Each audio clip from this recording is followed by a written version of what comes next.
week since my last video, but the time just got away from me. I have some great topics that I'm going to be covering soon, so thank you for tuning in. And please don't hesitate if you have questions, comments, please leave a comment right at the bottom and I will make sure to get back to you. If not during the video, then after the video, I will be sure to respond.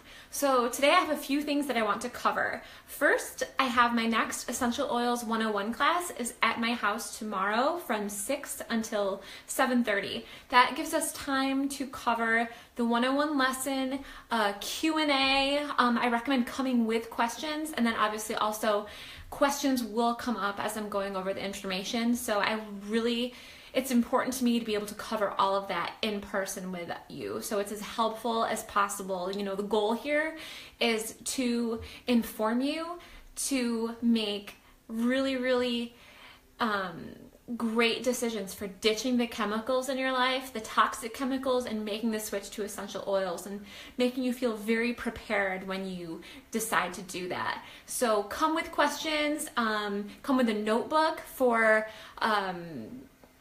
taking notes, but I also will be handing out the notes that I share with you from now on. So everything that I go over, you can also take home and review, which I decided was really important. You know, it's a lot to take in, even though it's a 101 class, and I keep it pretty simple.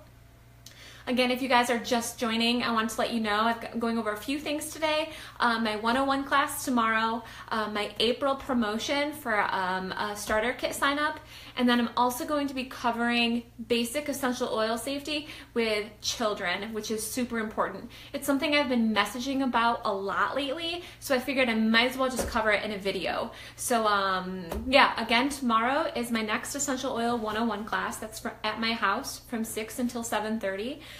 Bring a notebook, bring questions, and have snacks. I made salted caramel brownies with my own homemade caramel sauce too, which is awesome. I have tangerine infused brownies, which is really great for like that orangey chocolate combination. And we'll also have ice water with lemon essential oil for experimenting. It's so refreshing and uplifting and just really delicious. It's kind of like drinking wine. You have that whole experience. It's just the way it smells is such an important part of the wine drinking experience, you know, so it's kind of like that when you're drinking water with an essential oil in it. It's so yummy. Yeah, so class tomorrow, my April promotion for anybody who signs up with me and gets a wholesale membership through Young Living, you are entered to win a diffuser necklace like I'm wearing right now. It's so pretty. It has felt pads that you just switch out, and you put a couple drops of your favorite essential oil.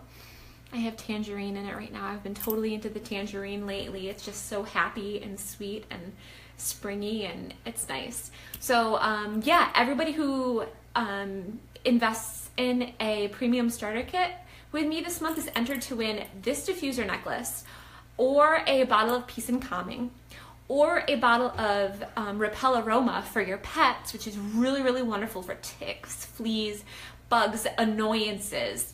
You can make your own sprays with it and everything. It's wonderful. A 15 milliliter bottle of Kidscents Snifflease, which is wonderful with allergy season coming.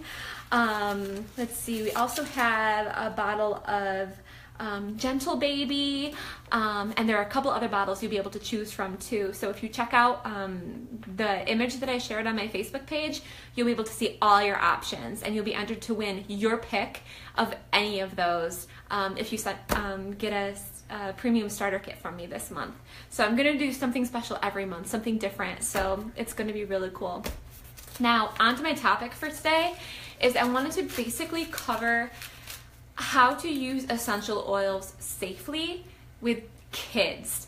Like I said a few minutes ago, it is a question I get asked very frequently, obviously, because we all know essential oils are these powerful tools, but it's good, we're hesitant before using them on our kids because they are so powerful.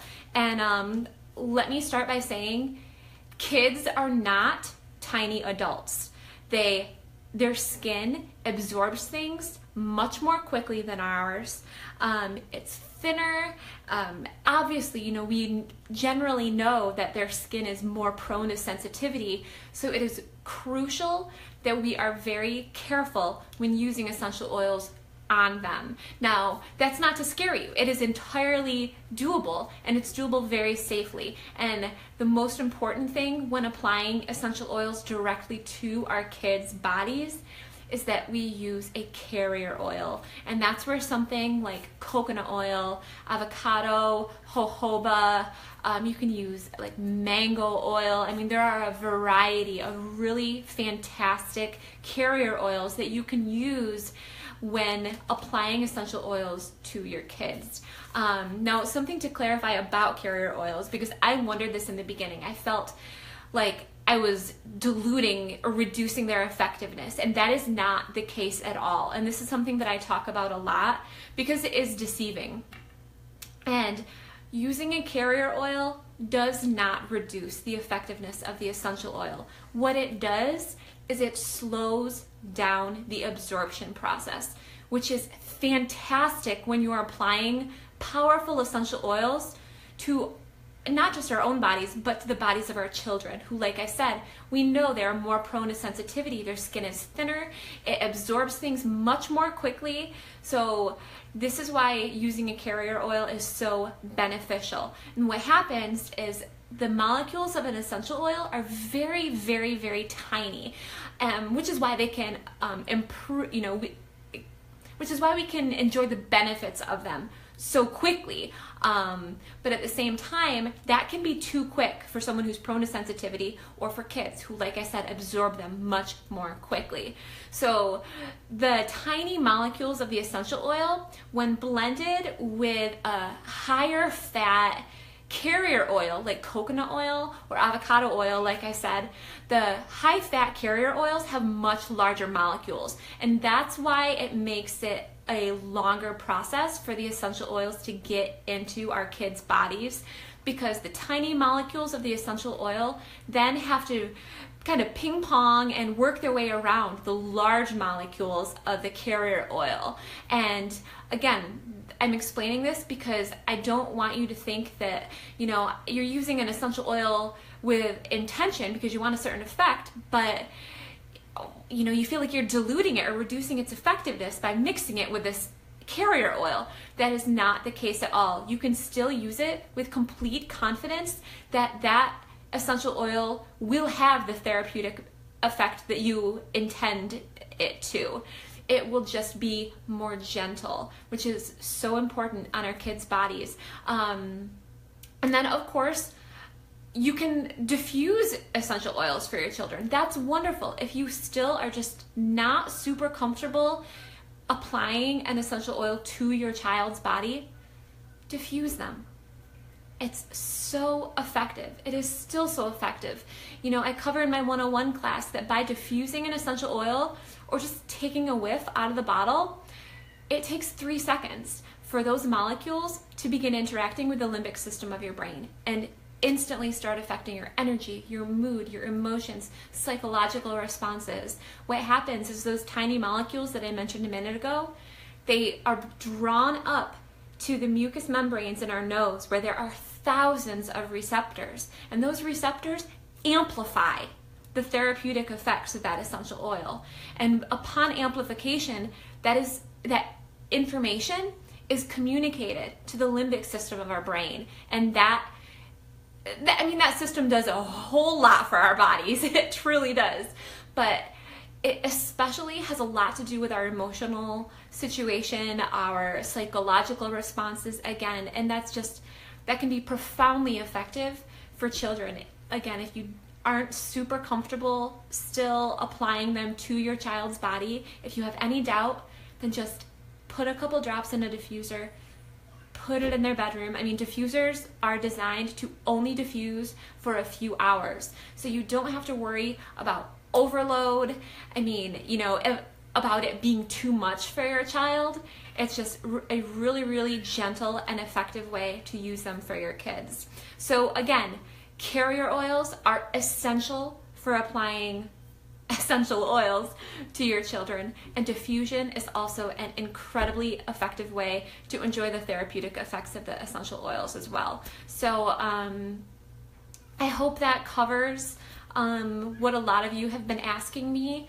Trying to think, as far as the carrier oils, my favorite is just organic coconut oil that you can get at Wegmans. You can even get it at Price Chopper and Walmart now. I'm pretty sure it's so accessible, and it's not messy, which is another reason that it's my favorite. It's super easy to get, and it is not messy because it's solid at room temperature. As long as your room temperature is below 76 degrees, I believe, then it does become liquid. But it's solid, it's easy to apply. Just scoop out a tablespoon of coconut oil and put a couple drops of the essential oil that you are planning to use. Just mix it up with your finger and then apply it to your toddler's tummy or chest, or the bottoms of the feet are my go-to personally, because I know a lot of you I've talked to about this before, but there's this fabulous teaching principle, I guess, called Vita-Flex, and it's a type of reflexology, and it's about how specific areas of our hands directly coordinate with specific systems and organs in our bodies. And so the feet are my go-to when it comes to using Vita-Flex techniques, and that's where I always apply oils on myself, my husband, and my daughter. My daughter, of course, I always use coconut oil, and then I'll apply the essential oil, or I'll mix them both up beforehand. Again, you can put the coconut oil on first, and then put a drop of the essential oil in your hand. Kind of spread it around a little bit, because the heat also improves the absorption rate of an oil, which is why massage is so effective. But as you can see, there's so much I could cover. I'm trying to keep it to the point. So it's entirely possible to safely use essential oils with children. Thank you to all of you who have been messaging me before doing it. I love sharing this information with you. It has done amazing things for myself and my family, and the more people it can help, the better. And I love that so many of you are wanting to use them in your families. It's just fantastic. It makes me so happy, because every essential oil that you're using is a chemical that you're not, a toxic chemical, let me say that, because obviously everything is a chemical, but you get what I'm saying. Every essential oil you're using is a poison that you're not using, so let's put it that way. So thank you guys for the questions. Keep them coming. I love helping and informing and researching. I've done this research for myself, and that's why I'm sharing it, because these are answers that I wanted. I wanted a deeper understanding so I could use them better, and I'm sharing it with you so that you guys can use it better too. Okay. Again, leave me some questions in the comments, or shoot me a message. Class again tomorrow night from 6 to 7:30. I've got brownies and yummy lemon essential oil water, and yeah, it's gonna be good. I love it. So thank you guys for tuning in. I really appreciate it, and I'll talk to you soon. Bye.